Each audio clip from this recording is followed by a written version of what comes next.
Tim tidur pelor alias nempel molor, mana nih suaranya? Tos dulu deh sama Kak Aryo, yang nempel di sofa bentar aja udah langsung molor tuh guys. Wah, ini bahaya nih. Nih kalau udah ngantuk-ngantuk kayak gini ya, jurusnya cuma satu. Kopi. Pas banget ya ada kopi depan gue. Kita icipin dulu dikit boleh, yang masalahnya.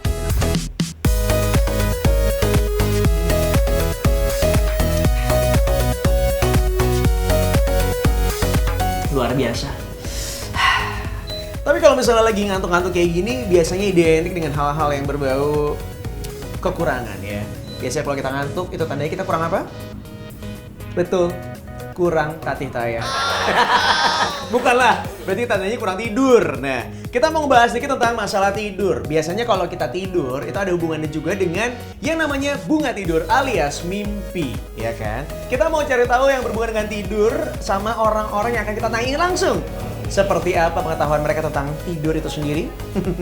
Yuk kita ikutin. Boleh saya minum kopi dulu, biar saya juga nggak ngantuk. Kan nggak lucu kalau habis ini ternyata malah tidur.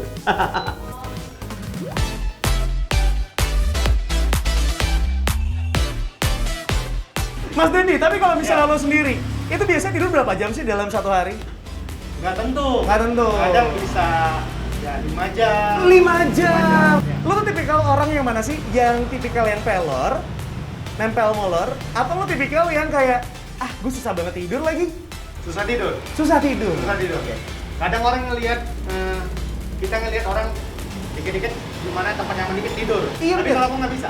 Oh, oke. Nggak bisa kayak gitu. Kenapa biasanya? Lebih mungkin cari tempat yang nyaman kali ya. Oh, iya. Kalau muka-muka kayak gini biasanya tidak pernah bermasalah dengan tidur. Kamu biasanya tidur sehari berapa jam nih? Tidurnya sih kurang lebih kayak 8 jam kurang gitu sih. Oh, 8 jam kurang. Padahal biasanya beauty sleep itu 8 jam ya? Iya, tapi aku kayak kurang gitu tidurnya.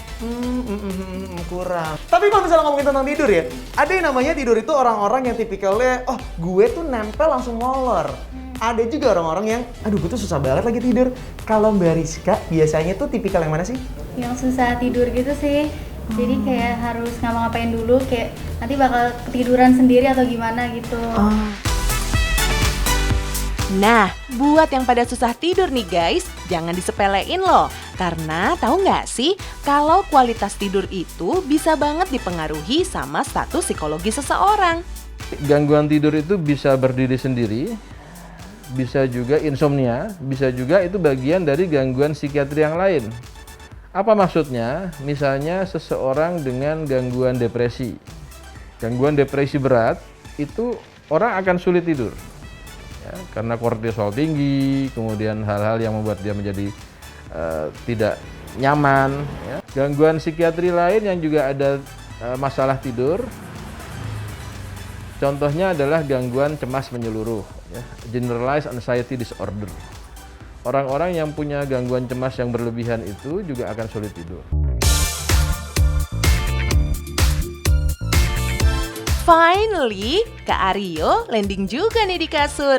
Karena belum ada sleeping partner, obatnya sih emang cuma meluk guling nih guys. By the way, tahu nggak sih guys kenapa di Indonesia tidurnya bisa pakai guling di saat negara lain cuma pakai bantal? Jawabannya nih guys, ternyata nggak bisa dilepasin dari histori masa penjajahan dulu guys. Para penjajah yang datang ke Indonesia nggak semuanya nih bawa istri atau pasangan guys. So, sebagai penggantinya, para penjajah Belanda membuat guling sebagai pendamping tidur. Ukurannya dibikin panjang mirip manusia dan diletakkan hanya di tempat tidur guys. FYI aja nih guys, kalau dulunya guling hanya digunakan oleh kalangan orang kaya loh.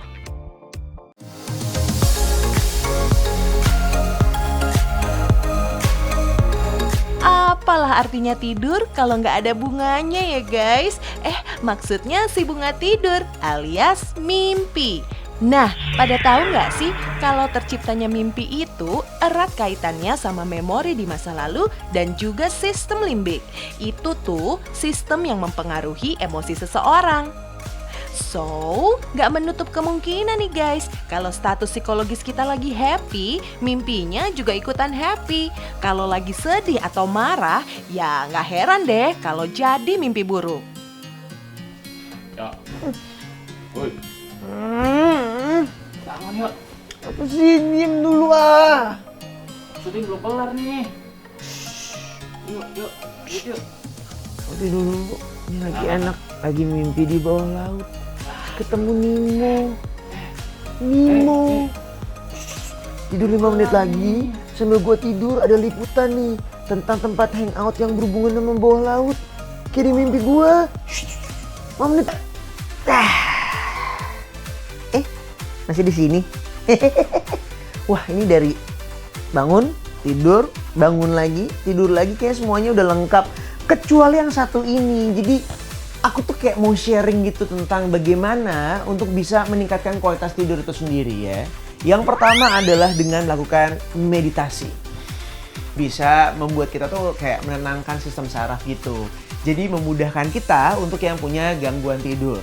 Yang kedua, juga kita bisa melakukan peregangan. Jadi peregangan ini salah satunya itu berfungsi untuk memusatkan pikiran kita pada gerakan tubuh dan juga pola dari pernafasan itu sendiri. Dan yang ketiga, pastiin kalau sebelum tidur tuh kita minum air susu yang hangat gitu. Udah gitu kalau mau makan, boleh asal makanannya yang ringan-ringan aja. Jangan sampai makanan yang berat. Ya nggak juga nasi padang lu embat ya kan. Itu salah satu tips-tipsnya kalau misalnya mau tidur yang berkualitas.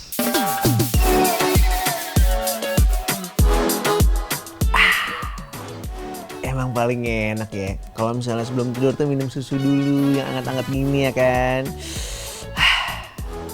Mau nemenin sampai tidur lagi nih?